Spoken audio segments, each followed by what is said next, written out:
मनैले रहू कि ना कबो शिव जी के धनिया तू मनैले रहू कि ना कबो हमारा खातिर पूजा पाठ तू कैले रहू कि ना कैसे कैले कृपा तोहपे भोले दानी कैसे कैले कृपा तोहपे भोले दानी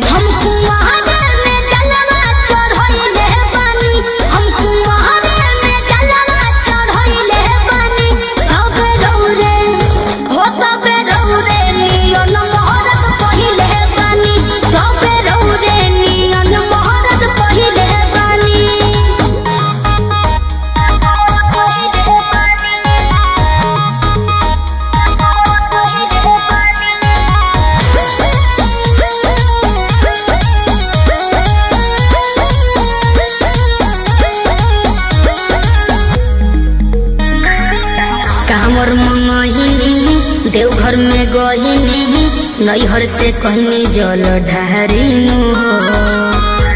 सही कहतनी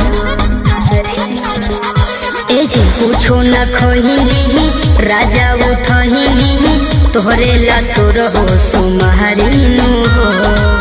काहे के इतना तू ताप कैलू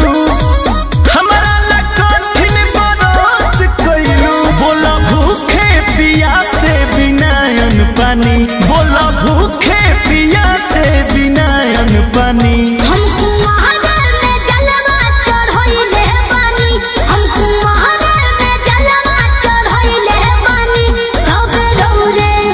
हो तबे रौरे नियन मोहरत पहिले बानी तबे रौरे नियन मोहरत पहिले बानी